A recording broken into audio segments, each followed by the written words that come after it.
Ladies and gentlemen, welcome back to another broadcast of The Weekly with me, Neff. Please subscribe to the channel and share this video with a couple of friends and colleagues. It definitely helps us out. And we are trying to reach 1,000 subscriptions. Every subscription helps us out. And also every recommendation helps us out as well.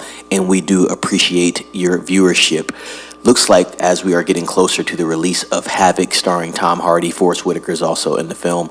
Timothy Olyphant's going to be in there. This is going to be a good film, I think, overall. Action-packed. This is going to be a Netflix original.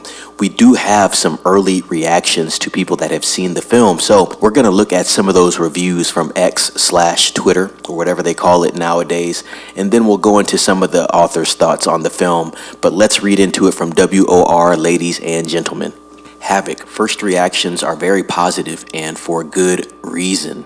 Yes, now that the social media embargo has lifted, the critics are out in full force showering Gareth Evans Havoc with praise. However, having seen the film myself, though in no mood to dump my thoughts onto the chaos that is X or Twitter, I have to say I am right there with them. Now, like I said, we were going to go into some of the thoughts of the author, so apparently he has seen this film already. But let's continue. I'll keep it brief for now. Despite the lack of serious competition, Evans' latest is hands down one of the best Netflix original action movies out there. Is it perfect? Nope. But a couple of action set pieces absolutely floored me. The kind that makes you rewind just to confirm your eyes weren't lying to you.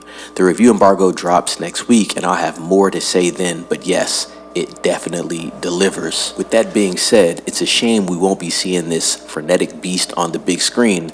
This thing was made for theaters. The fact that Netflix is dumping Havoc straight to streaming is borderline stupidity. Evans himself has called the film his love letter to the heroic bloodshed genre and the films that came out of Hong Kong in the 80s and 90s. Those films were cinematic experiences, loud, visceral, larger than life, and Havoc deserved the same theatrical rollout. Which is funny because I share the same sentiment about the Extraction films that star Chris Hemsworth. I really do hope with Extraction 3 they do put it out in theater. Even if they do want to have it on Netflix as well, because it was a Netflix original project, I do think they should have a theatrical run for the film, kind of like how they've pushed for Knives Out films. But let's continue.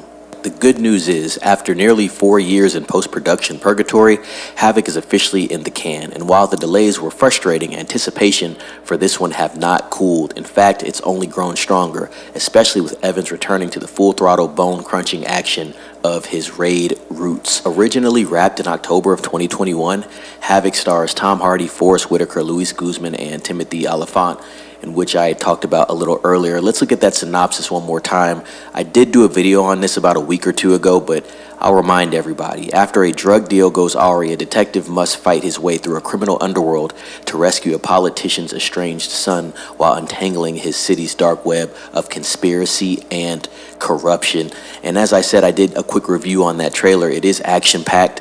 There's going to be some pretty cool scenes. Like I said, there was one scene on the highway, it looked like a highway chase where maybe a refrigerator is thrown into a police vehicle. The CG was terrible on that, but everything else looked pretty cool. Definitely looks intense and high octane. So if you want to stream something on the 25th of April, it's definitely going to be on there.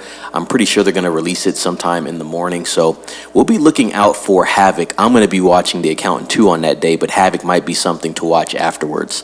Let's look at a couple of these reviews from people on X. I'm not going to go through any names, just going to read what they have to say.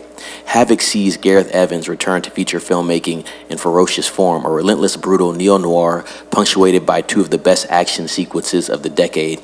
It'll put a lump in your throat and then drop kick it out. Tom Hardy is on fire. Timothy Olyphant as silky smooth as ever. A banger. Let's go ahead and read another one. Havoc was one of the craziest films I've seen this year. A relentless, chaotic, fire-powered thrill ride, and Tom Hardy's action endurance impressed the hell out of me.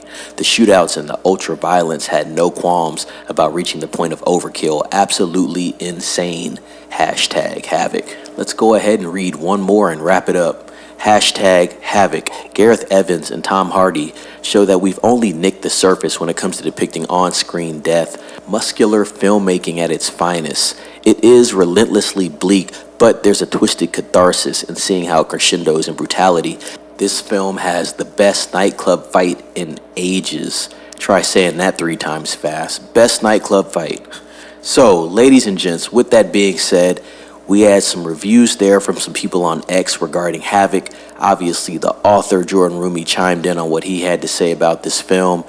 I'm definitely going to be taking a look at it. Don't know if I'm going to watch it in one swing, but if it is interesting enough, I'll probably watch it all the way through and give you guys a review for it. I'm going to link that trailer down in the description, so watch that if you haven't. But yes, Havoc, starring Tom Hardy, is going to be streaming on Netflix in short under 2 weeks. So with that being said, ladies and gentlemen, please subscribe to the channel and share this video with a couple of friends and colleagues. Also like this video and ring the bell for notifications. Helps us out a lot. With that being said, it's Neff signing off. Be safe.